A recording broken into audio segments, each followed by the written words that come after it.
del Grupo de Izquierda Plural sobre la situación de la política energética del Estado. Para su defensa tiene la palabra el señor Sanz.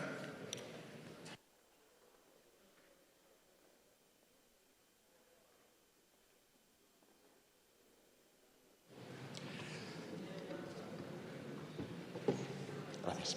Señorías, señor ministro, 3 años de estado de decreto en materia energética en nuestro país. Todo para cambiar todo para que al final no cambie absolutamente nada. Así podíamos calificar la situación de su acción de gobierno a la vista de las cifras, de los datos, de la realidad que atraviesa nuestro país. Vamos a empezar por lo que más nos interesa, por lo que más nos importa, que es la gente, la ciudadanía.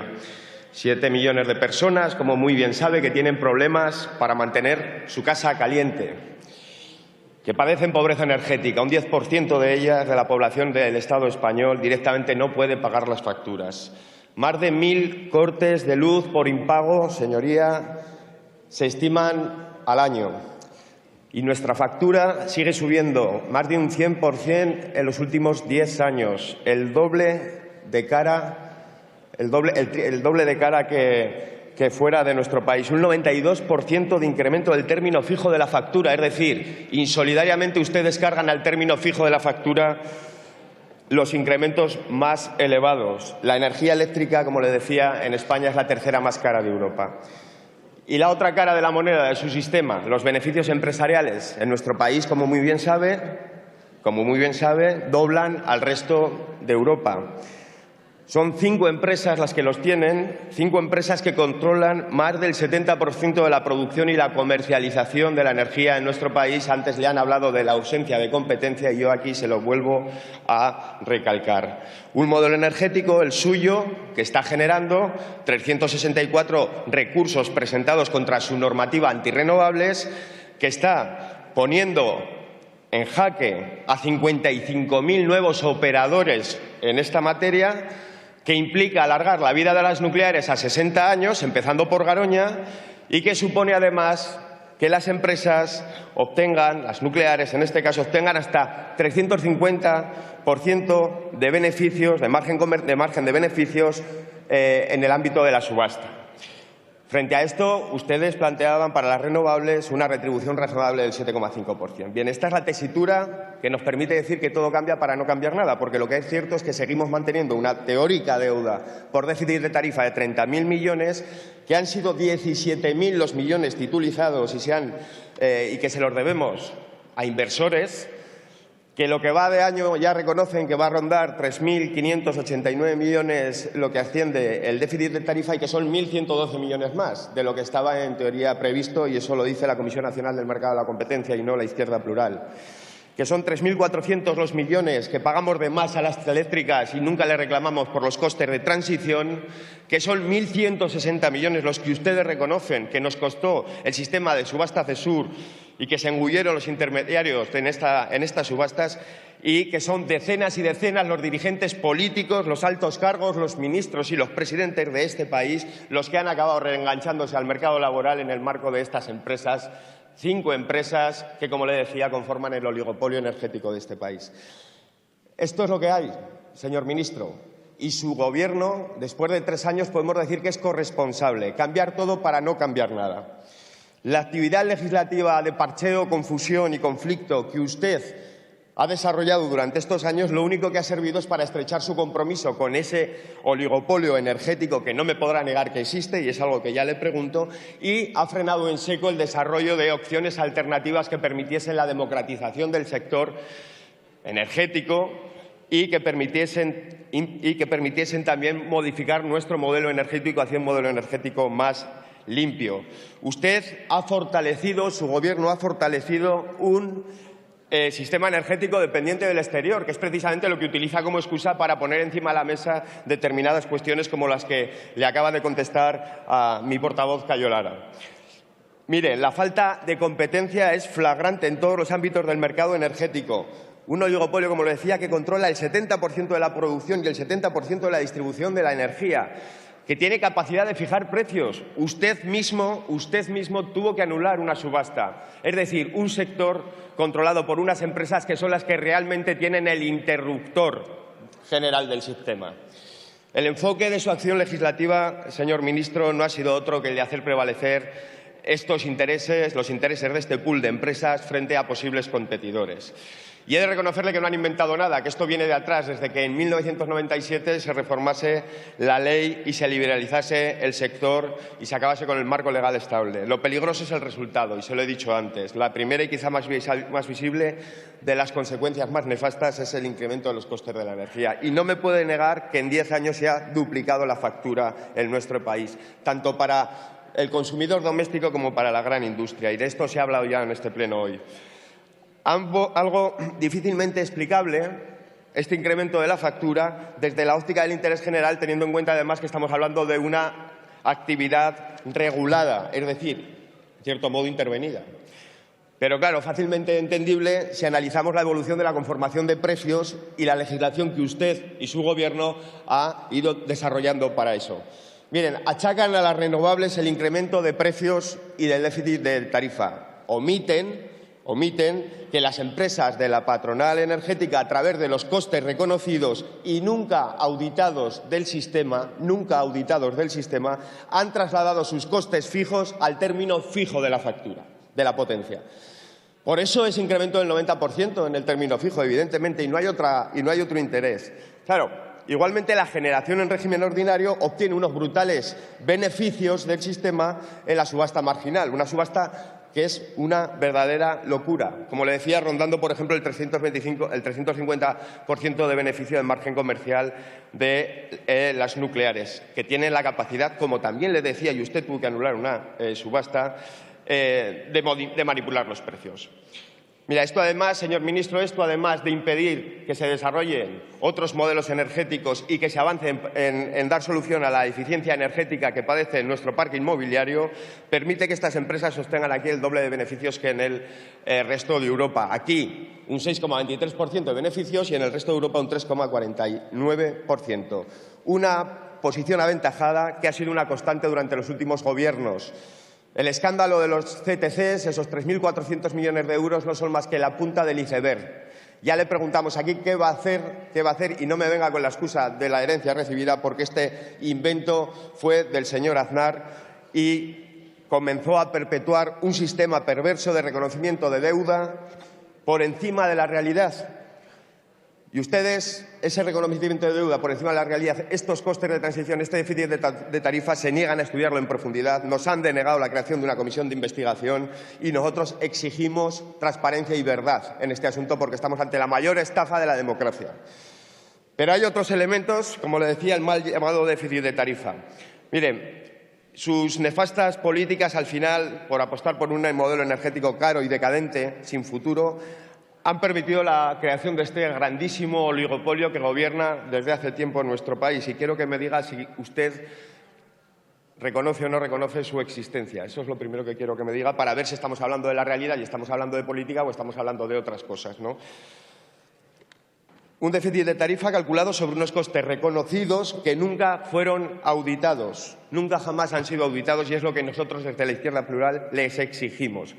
Y queremos que nos conteste una pregunta muy sencilla, señor ministro. ¿Cómo es posible que las eléctricas tengan unos beneficios tan elevados si están vendiendo su producto por debajo del coste y adquiriendo un apalancamiento importantísimo? Explíquenos cómo pueden las eléctricas tener semejantes beneficios.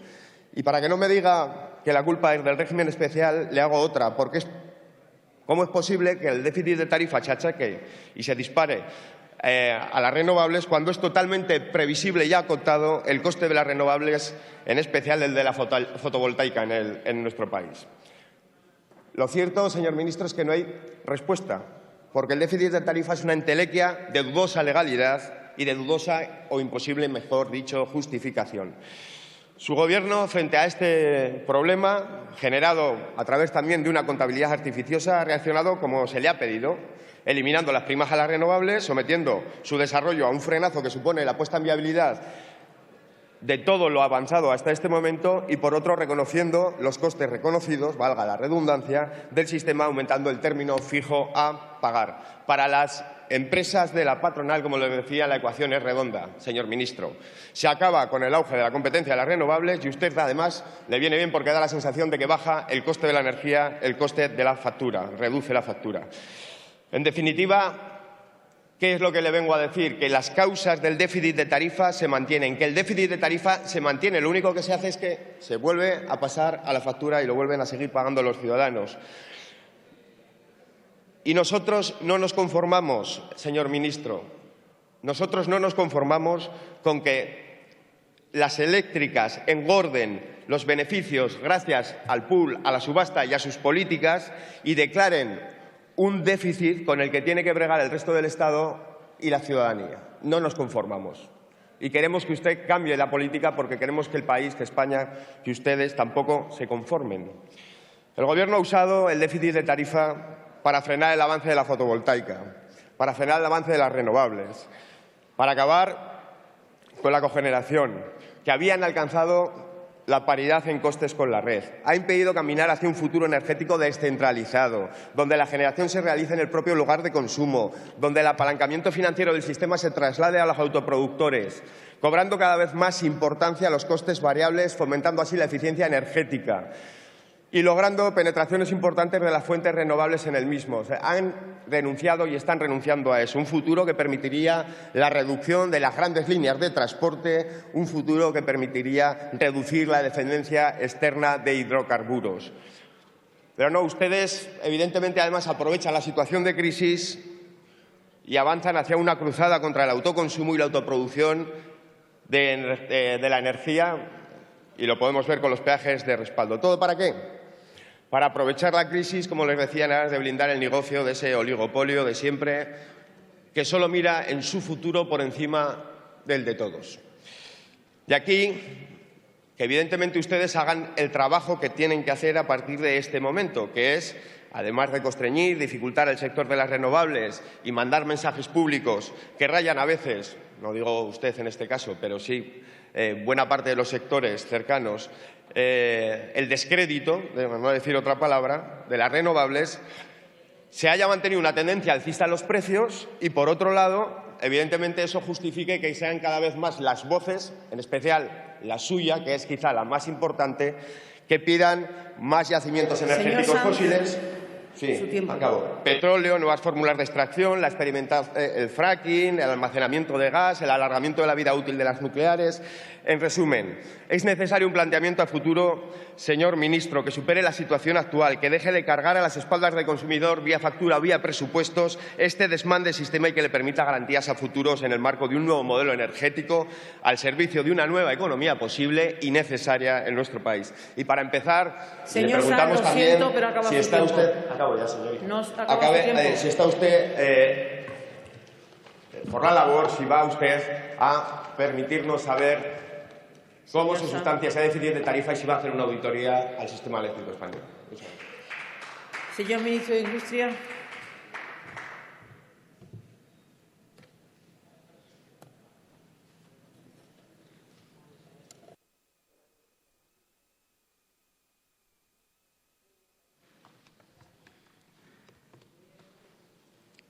Muchas gracias, señoría. Plantea usted en la primera parte de su intervención que la política energética del Gobierno a lo largo de estos 3 años ha supuesto cambiar todo para que todo siga igual. Pues yo le puedo demostrar con datos que eso que usted acaba de decir es totalmente incierto. Eso sí, a partir de los problemas detectados en el sistema energético, que no sé si los que detectó el Gobierno coinciden con los que usted cree que son o cree que eran. Primer problema del sistema energético en España, la dependencia. ¿Por qué? Porque importamos cada año más del 99% de lo que consumimos en hidrocarburos, tanto en gas como en petróleo. ¿Eso cuánto supone cada año? Aproximadamente unos 37.000 millones de euros. Cada día España gasta en importar gas y petróleo 100 millones de euros. Problema importante, el de la dependencia. Problema de vulnerabilidad. Por tanto, creo que uno de los objetivos de cualquier reforma del sistema energético tiene que ser disminuir esa dependencia, disminuir esa vulnerabilidad y aumentar, en la medida de lo posible, nuestra independencia energética. Segundo problema, supongo que usted estará de acuerdo también, un problema de sostenibilidad del sistema. Ahora bien, la sostenibilidad del sistema no solo es sostenibilidad medioambiental, claro que sí, bueno fuera. Le tranquilizo, el 42% de toda la energía eléctrica que se produce en España es producida con fuentes renovables, cogeneración y biomasa. 42% de cada 142. Ahora, hay otro aspecto también importante, que es el de la sostenibilidad económica y financiera. En primer lugar, lo que se refiere a los precios. En segundo lugar, lo que se refiere a las cuentas del sistema eléctrico. ¿Son suficientes los gastos para compensar los costes? ¿Son superiores los costes? ¿Hay déficit? ¿Quién lo paga? Esas son cuestiones que hay que plantearse. Porque esto de idolatrar el déficit, el único problema que tiene, ¿sabe cuál es? Se lo voy a contar. El único problema que tiene es que al final del día hay que plantearse ¿y quién paga esto? Y el del sector eléctrico, ¿sabe quién lo está pagando? Los consumidores. Porque ese déficit que se va acumulando genera cada año unas cuantías con cargo al sistema eléctrico en concepto de amortización de principal más los intereses. Y eso va directamente a los consumidores. Por tanto, estará de acuerdo usted conmigo también que el déficit, por más que se le pueda idolatrar, es un problema. Mejor dicho, era, porque ya este año, por primera vez, no habrá generación de déficit en el sistema eléctrico, insisto, por primera vez en los últimos 12 años, señorías. Respecto al primero de los problemas, dependencia energética. Importamos cada día, pagamos cada día 100 millones de euros. ¿Tiene este país algo que hacer? ¿Algo que investigar? ¿Algo que buscar? A ver si en vez de importar todo ese petróleo y gas, podemos tener algo aquí en casa. ¿Tenemos algo que hacer? Yo creo que sí. ¿Hay gas o no hay gas? ¿Hay petróleo o no hay petróleo? Pues no lo sabemos. ¿Y por qué? Pues porque las investigaciones que se han hecho hasta ahora no han determinado su existencia o bien no se han hecho en un número suficiente. Luego, la primera obligación de cualquier gobierno, fíjese lo que le digo, esto no es una opción, la primera obligación de cualquier gobierno responsable en materia de política energética, cuando se trata de una economía que está importando casi el 100% de hidrocarburos, ¿cuál es la primera obligación? Determinar si hay o no hay hidrocarburos en casa, porque si los hay, vamos a poder pagar menos al resto del mundo y vamos a poder suministrarnos aquí de hidrocarburos. Esto es una cosa básica, esto es elemental. No hay ningún país del mundo, señorías, ningún país del mundo, ni Ecuador, ni Bolivia, ni Venezuela, fíjense los países que le estoy diciendo. No hay ni un solo, pero tampoco Estados Unidos, ni tampoco, es decir, ni Brasil, ni México, no hay ni Noruega, ni el Reino Unido, ni Italia. ¿Qué país del mundo puede renunciar a saber si hay o no riqueza en materia de hidrocarburos? Ninguno. Esa es la razón por la cual el Gobierno ha sido particularmente activo en la autorización de sondeos, de prospecciones y de investigaciones, con una particularidad, y es que hemos sido muy activos en esa materia, pero al propio tiempo hemos modificado la Ley de Impacto Medioambiental para establecer aún mayores requisitos a la hora de formular la declaración de impacto ambiental que debe llevar toda autorización para hacer esos sondeos. Pero luchar contra la dependencia energética no es solo una cuestión de autorizar sistemas convencionales, también los no convencionales, la fracturación hidráulica, el shale gas, el shale oil. ¿Por qué no? Si es que el mayor cambio que ha habido en el mundo en materia energética a lo largo de los últimos años ha sido justamente la revolución del shale gas en los Estados Unidos. ¿Sabe usted, entre otras cosas, qué ha traído consigo ello? Disminuir el precio del gas en los Estados Unidos hasta niveles de $3,50, cuando en Europa lo tenemos hasta 4 veces superior. ¿Cuál es el impacto en términos de política industrial?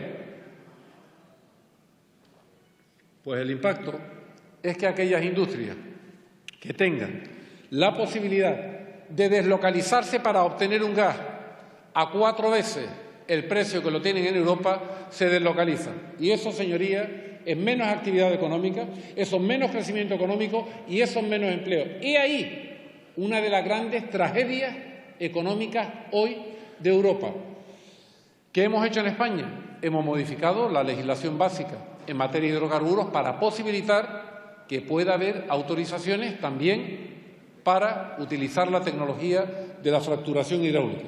Pero disminuir la dependencia también significa aumentar el grado de interconexión, tanto en gas como en electricidad. Sabe usted que en el año 1996, en el Consejo Europeo de Barcelona, se estableció un objetivo para que hubiese un 10% de interconexión eléctrica con Francia en el año 2015. Bien, estamos en el año 2014 y esa interconexión no solo no es del 10%, sino que es del 1,4% y con la interconexión que entra en funcionamiento el próximo mes de mayo del 2015 estaremos en un 2,8%, a petición y planteamiento del Gobierno de España en el Consejo Europeo, del presidente del Gobierno. Ese es un compromiso hoy de Europa y, por tanto, las interconexiones para reducir esa dependencia también van a ser una realidad. Y después hay otro problema desde el punto de vista del sistema energético, que es el que le decía al principio, y es el problema de los precios. Y usted me decía, no, es que siguen aumentando los precios. Mire, me lo dicen usted, otros miembros de la oposición todos los días, y no es verdad. Y entonces yo lo que le pido es que la próxima vez que haga una afirmación de esa naturaleza pueda traer la fuente como yo la traigo aquí. Entonces, si trae la fuente, verá que en el año 2014 la factura eléctrica de un consumidor doméstico medio, que de acuerdo a la Comisión Nacional de Mercados y Competencia consume al año 3.000 kilovatios hora y tiene una potencia instalada de 3,3 kilovatios, se estima que este año 2014 va a bajar aproximadamente en un 4%, por tanto, bajada superior a la que ya hubo contrastada empíricamente en el año 2013. En el año 2013, esa unidad de consumo promedio bajó un 3,1%. Digo esa unidad porque si va al Instituto Nacional de Estadística, el precio, lo que repercute en el IPC, lo que es el precio de la electricidad, bajó un 3,7%. Y sin embargo, aquí sí que le voy a dar la razón a usted, porque ya gobernaba el Partido Popular en el año 2012 y no bajó la electricidad. En el año 2012 la electricidad subió un 6,8% respecto a lo que se pagó en el 2011. Y ya que le reconozco esto, también le voy a decir por qué subió en el año 2012. Se debió fundamentalmente a las refacturaciones derivadas de pronunciamientos judiciales del Tribunal Supremo, porque el Gobierno anterior no había procedido a los incrementos de peajes, recurrieron las empresas del sector y el Supremo finalmente les dio la razón. Por tanto, le reconozco una cosa, reconózcame usted también la contraria.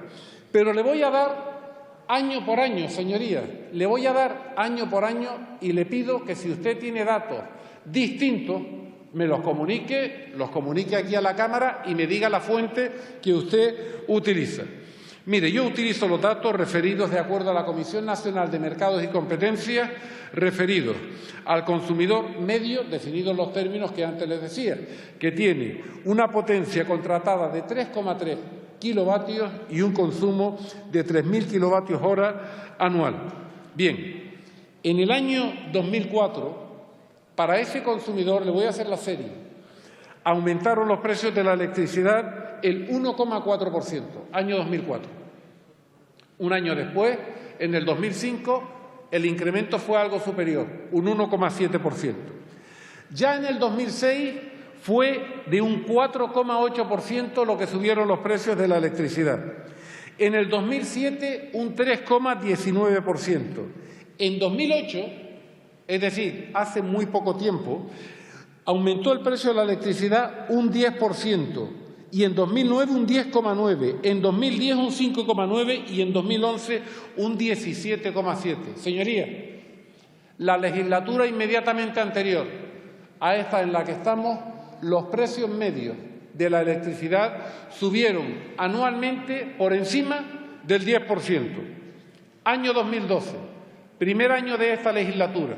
Antes lo reconocí, se lo reconozco otra vez. Los precios de la electricidad siguieron subiendo un 6,9%. ¿Qué ha ocurrido en el 2013? Bajaron para esa familia media 3,1%. Y en el año 2014 estaremos en una disminución aproximadamente del entorno de un 4%. Si usted me dice en qué me baso para este año 2014, que también se ha referido a ello, los incrementos en el coste de la electricidad, en el precio para este año, pues mire, le diré que en el mes de enero este año bajó un 11,4%, en febrero bajó un 23,5%, en marzo un 19%, en abril un 13% y así sucesivamente hasta el promedio de disminución al que me refería con anterioridad. Señoría, por tanto, los problemas del sector eléctrico y del sistema energético en general estaban muy bien delimitados a principio de la legislatura y todo lo que hemos hecho es para disminuir la dependencia, la estamos disminuyendo, para tener un precio más bajo, lo estamos teniendo, y también para garantizar dentro del mix el componente y el peso de las energías renovables. El año pasado, un 42% de toda la generación eléctrica. Muchas gracias. Gracias, señor ministro. Señor Sanz.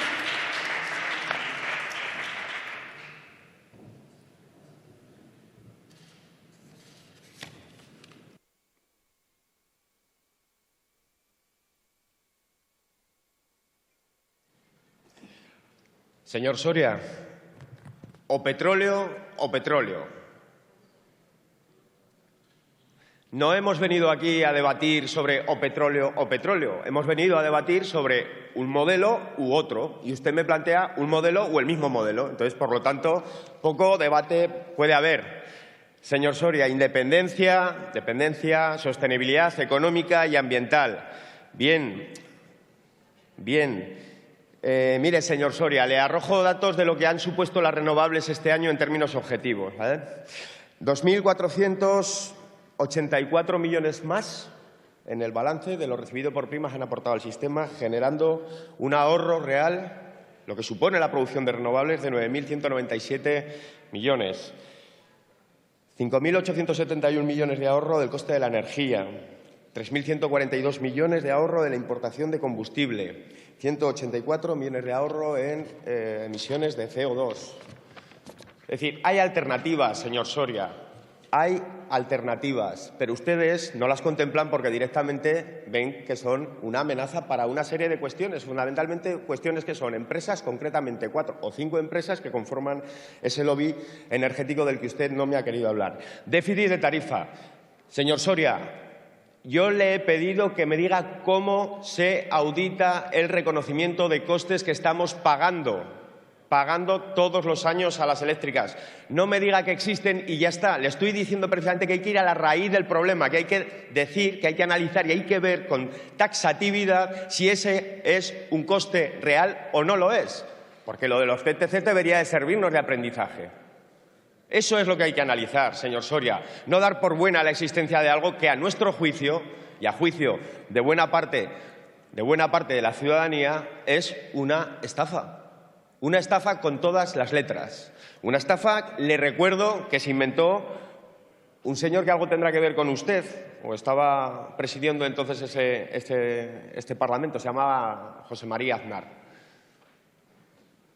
Señor Soria, estamos hablando del fondo. No estamos hablando de una cosa o la otra, porque nosotros no vamos a entrar en esa dicotomía porque pensamos que hay alternativas. Mire, señor Soria, su modelo, evidentemente, es el modelo del fracking, lo ha dicho ya con total claridad, lo dejó claro el jueves, o sea, lo dejó claro el viernes. Por cierto, este debate tenía que haberse producido la semana pasada, no pudo ser. Se está produciendo pero el jueves y el viernes se han producido muchas cosas en este país, teniéndole a usted como protagonista, y no nos parece bien tampoco. El petróleo, Canarias, las autorizaciones a Repsol, cuando los ecologistas, en este caso Greenpeace, salen a manifestarse, usted lo que hace, o este Gobierno lo que hace, es mandar a la Armada con una lancha a arremeter contra activistas que no hacen más que amplificar la voluntad del pueblo canario, que usted lo sabe y lo conoce porque creo que es de allí. La energía nuclear, con Garoña como punta de lanza. No le voy a hablar más de Garoña, todos sabemos lo que es, 43 años, hasta los 60. El ATC, queremos saber en qué estado está. Estos días se tenía que resolver una serie de cuestiones. Enresa empezó a licitar obra sin tener ni siquiera los permisos de ubicación y mucho menos los de construcción o de impacto ambiental. Bueno, ¿qué está pasando aquí? Y hablaba de soberanía y de independencia, señor ministro. ¿Pero quién gana con todo esto? El Estado español no gana, la gente no gana. ¿Sabe quién sufre y quién marca los datos de la factura con mayor claridad? El recibo que le llega a la gente todos los días a casa, todos los meses a casa. Ese es el problema. Porque aquí los que ganan son los de siempre. Y los de siempre se llaman oligopolio energético y, desde luego, pierden los de siempre. El medio ambiente, los consumidores, esa independencia de la que usted habla y la soberanía de nuestro país. ¿O hace falta que le recuerde quién está detrás de estas empresas? De Iberdrola, Qatar Holding; de Endesa, la italiana Enel; de Gas Natural Fenosa, la argentina Sotrac; la portuguesa EDP, tras HC. Y podríamos seguir así, bueno, Enagas, IPIC. ¿De qué modelo de soberanía, de qué modelo de independencia está hablando cuando usted está renunciando a explotar lo que tenemos en este país sin ningún tipo de problema? En otros países con menos condiciones ambientales, y le hablo de la luz, el agua y el viento, están desarrollando muchísimo más un modelo energético alternativo que permita la democratización del sector. Ese es el problema, que nosotros lo que le planteamos es un modelo alternativo más sensato, más sensible, más sostenible, más democrático, pero evidentemente mucho menos favorecedor de esas empresas en las que luego acaban buena parte de los dirigentes de este país sentados en los consejos de administración, por eso que se llama puerta giratoria. Eso también lo queremos investigar. Y le exigimos que nos hable del fondo de la política, que no nos hable de una cosa o la misma cosa, porque eso es un argumento falaz. Gracias, señor Sanz. Señor ministro de Industria.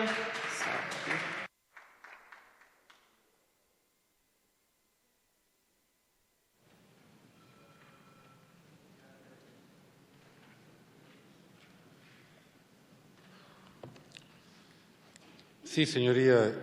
Lo primero que quería decirle cuando me habla del recibo de la luz es que por primera vez,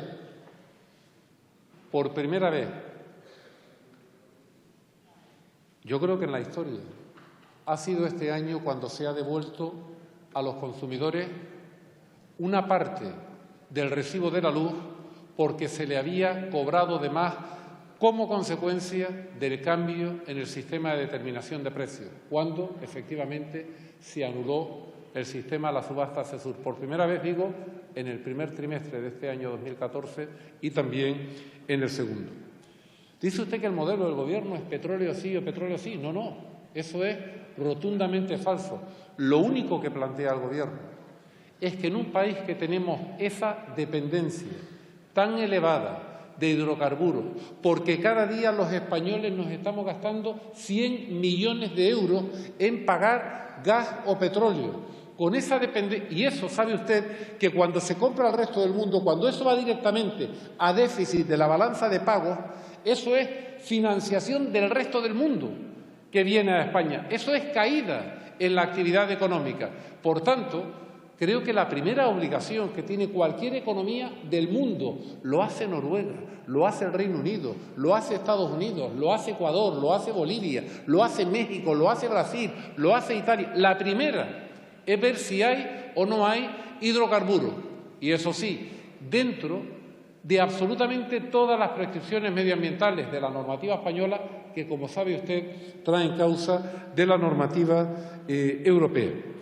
En cuanto a lo que decía sobre sustituir el modelo del petróleo por el de energías renovables, mire, las energías renovables tienen dentro del mix eléctrico en España un 42% de peso.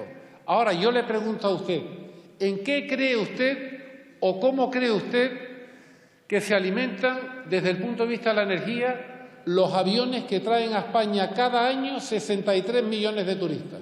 ¿Cree usted de verdad que son aviones que se mueven con molinos de viento? ¿Cree usted de verdad que son aviones que se mueven con placas de energía solar? ¿De verdad lo cree usted? ¿Cree usted que hay tecnología para atraer a esos 63 millones de turistas de otra forma? ¿Sabe usted cómo se alimentan los barcos por lo que llegan en contenedores las mercancías que importamos en España desde el resto del mundo? ¿Sabe usted cómo se alimenta? Muy probablemente el automóvil en el que usted vino esta mañana a este Congreso de los Diputados. Hombre, no me diga usted que usted se está planteando un mundo en el que no hayan hidrocarburos. Ojalá. Pero dígame usted cuál es la alternativa, porque le voy a decir cuáles son las previsiones de la Agencia Internacional de la Energía.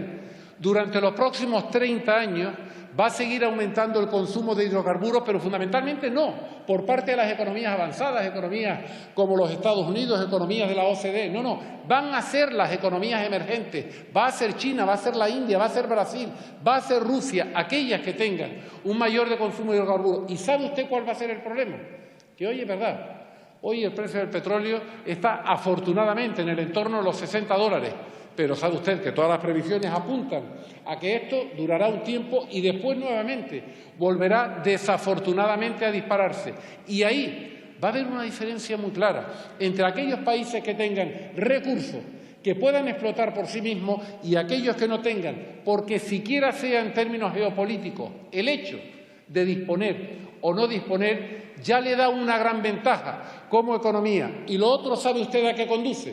Lo otro conduce a tener más dependencia, más vulnerabilidad, menos capacidad de crecer, menos capacidad de generar actividad económica y, al final, menos oportunidades de generar empleo. ¿Cómo vamos a combatir el desempleo juvenil que hay en España cuando no estamos dando oportunidades para que la economía crezca? ¿Cómo podemos estar llevando a cabo políticas en las cuales estamos diciendo dependemos mucho energéticamente del resto del mundo, pero vamos a no mover absolutamente nada dentro? Mire, si hay un gobierno que haya garantizado el mantenimiento y aumento de las energías renovables dentro del mix energético en España, ese ha sido este. ¿Sabe usted por qué?